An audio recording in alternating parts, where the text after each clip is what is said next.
ओम श्री जगदम्बिकाय नमः। ओम नमश्चंडिकाय। व्यास जी बोले, इस प्रकार लोभ के वशीभूत होकर पाप बुद्धि देवराज इंद्र ने ऐरावत हाथी पर सवार हो त्रिशिरा के पास जाकर उस अमेय पराक्रम वाले मुनि को देखा। उसे घृणासन पर बैठे, पानी को बस में किए, पूर्ण समाधि में स्थित और सूर्य तथा अग्नि के समान तेजस्वी देखकर देवराज इंद्र बहुत दुखित हुए।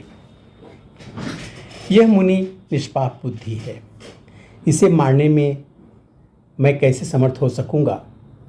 तपोबल से अत्यंत समृद्ध तथा मेरा आसन प्राप्त करने की इच्छा वाले इस शत्रु की उपेक्षा भी कैसे करूं। ऐसा सोचकर देवसंघ के स्वामी इंद्र ने अपने तीव्रगामी तथा श्रेष्ठ आयुध वज्र को सूर्य के चंद्रमा के समान तेजस्वी तप में स्थित मुनि त्रिशिरा के ऊपर चला दिया। उसके प्रहार से घायल होकर वे तपस्वी उसी प्रकार पृथ्वी पर गिर पड़े और निष्प्राण हो गए, जैसे वज्र से विदीर्ण होकर पर्वतों के शिखर पृथ्वी पर गिर पड़ते हैं। यह घटना देखने में बड़ी अद्भुत थी। उनको मारकर इंद्र प्रसन्न हो गए, किंतु वहाँ स्थित अन्य मुनिगण आर्त स्वर में चिल्लाने लगे कि हाय हाय, 100 यज्ञ करने वाले पापी इंद्र ने यह क्या कर डाला। पाप बुद्धि और दुष्टात्मा सचिपति इंद्र ने इस निरपराध तपोनिधि को मार डाला।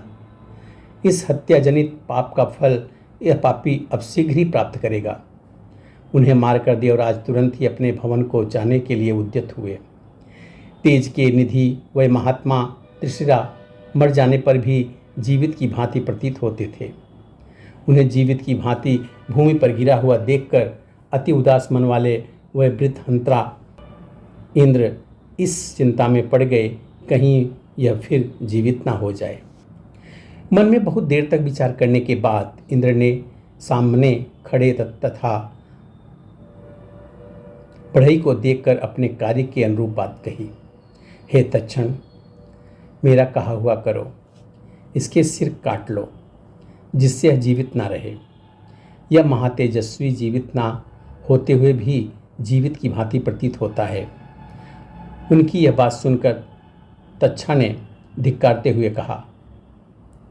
तच्छा बोला, हे अति विशाल कंधे वाले प्रतीत हो रहे हैं, मेरा परशु इस कंधे को काट नहीं सकेगा, अतः मैं इस निंदनीय कार्य को नहीं करूँगा। आपने तो निंदित और सत्पुरुषों द्वारा गर्हित कर्म कर डाला है। मैं पाप से डरता हूँ, फिर मरे हुए को क्यों मारूं? ये मुनि तो मर गए हैं, फिर इनका सिर काटने से क्या प्रयोजन? हे पाकशासन, कहिए, इनसे आपको क्या भय उत्पन्न हुआ है? इंद्र बोले, यह निर्मल आकृति वाली देह सजीव की भांति दिखाई देती है। यह मेरा शत्रु मुनि पुनः न जीवित हो जाए, इसलिए मैं डरता हूँ। तक्षा बोला, हे विद्वान, क्या इस क्रूर कर्म को करते हुए आपको लज्जा नहीं आती? इस ऋषि पुत्र को मारकर क्या आपको ब्रह्म हत्या का भय नहीं है? इंद्र बोले, मैं बाद में पाप के नष्ट होने के लिए प्रायश्चित कर लूँगा। हे महामते, शत्रु को तो सब प्रकार से छल के द्वारा भी मार देना चाहिए। तच्छा बोला, हे इंद्र, आप लोभ के वशीभूत होकर पाप कर रहे हैं। हे विभो, बताएं, मैं उसके बिना पाप क्यों करूं? इंद्र बोले, मैं सदैव के लिए तुम्हारे यज्ञ भाग की व्यवस्था कर दूंगा। मनुष्य यज्ञ भाग के रूप में पशु का सिर तुम्हें देंगे। इस शुल्क के बदले में तुम उसके सिर काट दो और मेरा प्रिय कार्य कर दो। व्यास जी बोले, देवराज इंद्र का यह वचन सुनकर प्रसन्न हो बढ़ई ने अपने सुदृढ़ कुठार से उसके सिर काट डाले। कटे हुए तीनों सिर पर जब वह तीनों सिर भूमि पर गिरे, तब उनमें से हजारों पक्षी शीघ्रतापूर्वक निकल पड़े। तब गौरैया, तितर और कपिंजल पक्षी शीघ्रतापूर्वक उसके अलग अलग मुखों से निकले। जिस मुख से वह वेदपाठ और सोमपान करता था, उस मुख से तत्काल बहुत से कपिंजल पक्षी निकले। जिससे वह सभी दिशाओं का निरीक्षण करता था, उससे अत्यंत तेजस्वी तीतर निकले और हे राजन, जिससे वह मधुपान करता था उस मुख से गौरैया पक्षी निकले। इस प्रकार त्रिशिरा से वह पक्षी निकले। हे राजन, इस प्रकार उन मुखों से पक्षियों को निकला हुआ देखकर इंद्र के मन में बड़ी प्रसन्नता हुई। वह पुनः स्वर्ग को चल दिए। हे पृथ्वीपते, इंद्र के चले जाने पर तक्षा भी शीघ्र ही अपने घर चला गया। श्रेष्ठ यज्ञ भाग पाकर वह बहुत प्रसन्न था। इंद्र ने भी अपने महाबली शत्रु को मारकर अपने भवन जा करके ब्रह्म हत्या की चिंता न करते हुए अपने को कृत्य मान लिया। उस परम धार्मिक पुत्र को मारा गया सुनकर त्वष्टा ने मन में अत्यंत क्रोधित हो यह वचन कहा, जिसने मेरे निरपराध मुनिवृत्त वाले पुत्र को मार डाला है, उसके वध के लिए मैं पुनः पुत्र उत्पन्न करूंगा। देवता लोग मेरे पराक्रम और तपोबल को देख लें, वह पापात्मा भी अपनी करनी का महान फल जान ले।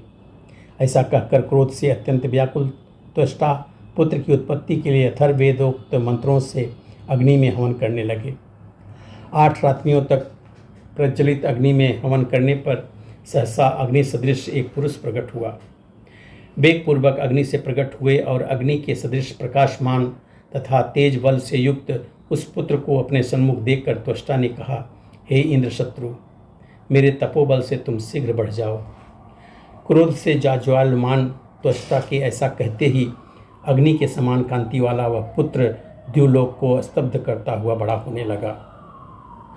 बढ़ते बढ़ते वह पर्वताकार विशाल और काल पुरुष के समान भयानक हो गया। उसने अत्यंत दुखित अपने पिता से कहा, मैं क्या कहूँ? हे नाथ, मेरा नामकरण कीजिए। हे सुव्रत, मुझे कार्य बताइए। आप चिंतित क्यों हैं? मुझे अपने दुख का कारण बताइए। मैं आज ही आपके शोक का नाश कर दूंगा, ऐसा मेरा दृढ़ संकल्प है। जिस पुत्र के रहते पिता दुखी हो, उस पुत्र से क्या लाभ? मैं शीघ्र ही समुद्र को पी जाऊंगा, पर्वतों को चूर चूर कर दूंगा और उगते हुए प्रचंड तेजस्वी सूर्य को भी रोक दूंगा। मैं देवताओं सहित इंद्र को तथा यम को अथवा अन्य किसी भी देवता को मार डालूंगा। इन सबको तथा पृथ्वी को भी उखाड़कर समुद्र में फेंक दूंगा।